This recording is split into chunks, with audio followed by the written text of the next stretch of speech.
que nós vamos ler. Presta atenção. João 3:3, João 3:5. Em resposta, Jesus declarou: digo-lhe a verdade, ninguém pode ver, presta atenção, ver o reino de Deus se não nascer de novo. Aí o capítulo 3, versículo 5.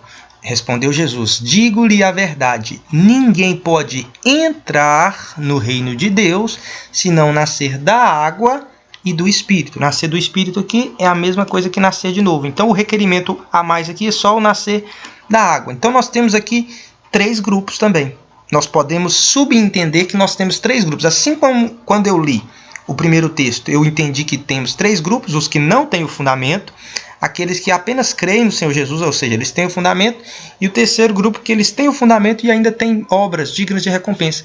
Então aqui nós podemos entender que temos também 3 grupos: os que podem ver o reino de Deus, né? Os que podem entrar no reino de Deus, e o terceiro grupo. O terceiro grupo é aqueles que não podem nem ver e nem entrar, porque tem pessoas que nem nasceram de novo, né? E muito menos da água. Então, aqui no mesmo quadro se repete a mesma história. Antes de nós sermos salvos, nós estávamos aqui.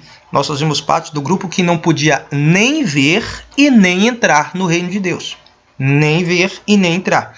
Mas a partir do momento que nós nascemos de novo, cremos no Senhor Jesus, a gente já pode ver o reino de Deus. Aí você já está no grupo número 3.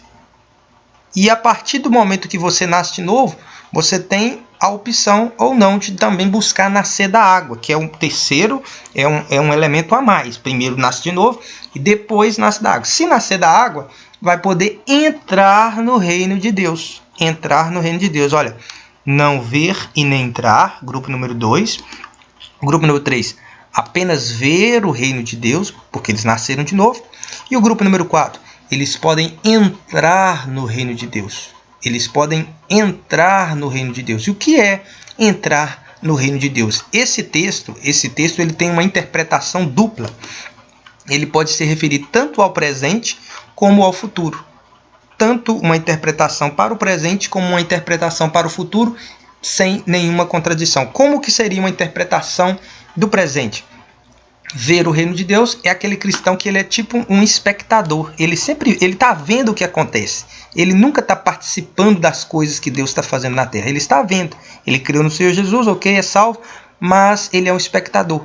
E também tem aquele que está sempre envolvido com o que Deus está fazendo, ou seja, ele entrou no reino, entendeu? O daqui vê o reino acontecendo, as coisas acontecendo, e o daqui entrou, ou seja, ele faz parte daquilo que Deus está fazendo, ele coopera com Deus, entendeu? Então isso no presente.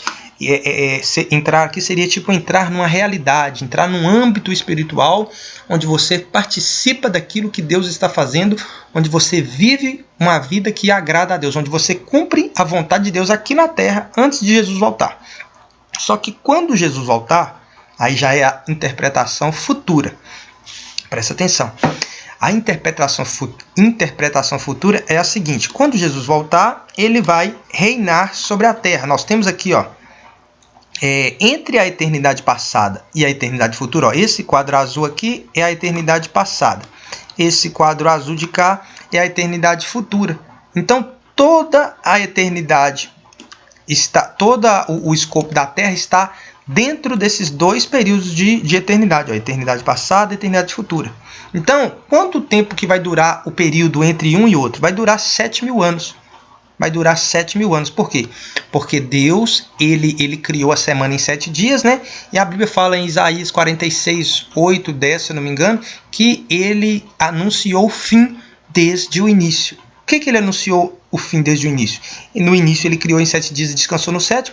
Ele estava também dizendo que duraria 7 dias. Porque 7 dias, quer dizer, está querendo dizer que duraria 7.000 anos. Porque um dia para o Senhor é como 1.000 anos. E 1.000 anos para o Senhor é como um dia. Entendeu? Então, quando ele criou em 7 dias, ele estava dizendo assim, eu estou revelando aqui através desse ato profético de criação, que o período que a humanidade vai viver entre a eternidade passada e a eternidade futura é de 7.000 anos. Então, quando você pegar as datas lá da Bíblia, da idade dos filhos de Adão e tal, você vê que quando Deus fez o pacto com Adão, lá uma aliança, teve uma conversa com Adão lá no jardim, propôs ali um pacto, de Adão até o pacto de Deus com Abraão, demorou 2000 anos. Está lá na Bíblia, é só você ver o gráfico que você vai ver que dá certinho. Do pacto que quando Deus pregou o evangelho a Abraão, está lá em Gálatas, que a primeira pessoa que ouviu o evangelho foi Abraão, por Deus, não vou entrar nesse detalhe agora, mas quando Deus fez uma aliança com Abraão, dessa aliança de Abraão até Jesus, até Deus fazer uma aliança conosco por meio de Jesus, mais 2000 anos. E quando Jesus fez a nova aliança, né, que é a última aliança, até a volta de Jesus, mais 2000 anos. E depois, quando Jesus voltar, ele vai reinar na terra durante 1000 anos. Jesus vai reinar na terra durante 1000 anos para terminar de restaurar todas as coisas. Então ele vai entregar o reino ao Pai. Novamente, mas eu não vou entrar profundo nisso aqui não. Então, durante a era da igreja, existem dois tipos de cristãos, basicamente. Tem aqueles que vê o reino de Deus e tem aqueles que entram no reino de Deus. Os que veem são espectadores, são salvos porque creram no Senhor Jesus.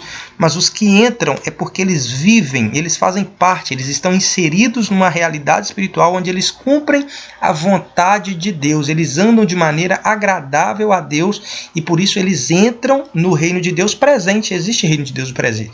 E aí o que acontece? Quando Jesus voltar, ele não pode dar para os dois a mesma coisa, porque um praticou obras que merecem galardão, esse do capítulo 5. O daqui não praticou, será salvo todavia como pelo fogo. Nós lemos aqui, ó. Será salvo todavia pelo fogo. O de cá receberá galardão. Então aqui está o primeiro, o mais elevado, e daqui o menos elevado. Aqui está na ordem contrária. Aqui o menos elevado e aqui o mais elevado. E o que acontece? Quando Jesus voltar, ele vai reinar sobre a terra durante 1000 anos. E quem é que vai reinar com Jesus? Normalmente é ensinado que quem vai reinar com Jesus é a igreja. Mas não é verdade. Não é a igreja inteira que vai reinar com Jesus.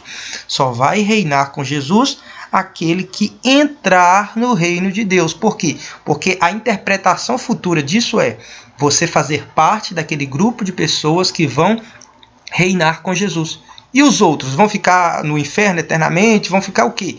Eles vão ver o reino de Deus. Durante o período milenar, uns vão entrar no reino, eles vão reinar com Jesus. E outros, os outros cristãos, eles vão ver o reino. Uns vão receber o galardão, que está lá, que nós lemos. Ó, olha lá o galardão. Qual é o galardão? O galardão é o direito de reinar com Jesus, entrar no reino de Deus. E os daqui vão ser salvos, eles vão ver, eles vão poder ver isso acontecendo e vai ter para eles também uma disciplina. E o galardão deles aqui é um monte de outros benefícios que eu não quero entrar nesse vídeo para não tomar muito tempo, mas é como um político brasileiro. Ele entra ali e tem um monte de benefícios. Então, quando eles vão reinar com Jesus ali como reis e sacerdotes, eles vão ter um monte de benefícios que está lá em Apocalipse. Quando fala lá ao que venceram, você vê lá os benefícios também que será dado a quem recebeu o galardão. Então, para recapitular, qual é o galardão de quem tem galardão? É poder reinar com Jesus. Isso é, entrar no reino de Deus. E para isso ele precisa de quê? Ele precisa fazer obras que agradem a Deus durante a sua vida cristã a partir da sua salvação. E os daqui? Eles creram no Senhor Jesus, mas o que eles fizeram não foi digno de recompensa. Mesmo assim vão ser salvos, porque não tem que fazer nada para ser salvo. É pela graça, não vem de nós, é um dom de Deus. Entendeu? Então, durante a era da igreja, nós estamos aqui numa campanha, cada um buscando tentar entrar na realidade presente do reino de Deus. Você não foi chamado apenas para ver, você foi chamado para entrar. E quando você é salvo, você se identifica com uma das 7 igrejas aqui, que eu não quero tomar muito tempo, porque quando eu for falar delas eu vou falar de maneira detalhada.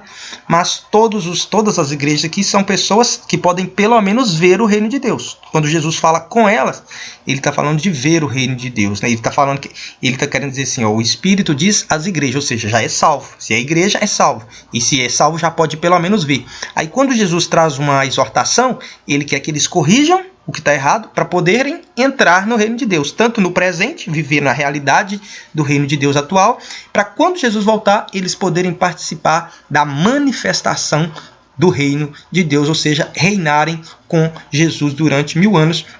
E lá em Apocalipse está sempre dizendo assim, ao que vencer, ou seja, ao que sair do grupo número 3 e ir para o grupo número 4, né? Porque todos os dois são salvos, olha aí. Deixa eu voltar aqui. Então, o Espírito diz à igreja. Quem é a igreja? É quem já passou do 2 para o 3. Daqui para frente já é a igreja, já é salvo. Mas ele fala ao que vencer, ou seja, quem avançar para o número 4, quem praticar obras dignas de galardão.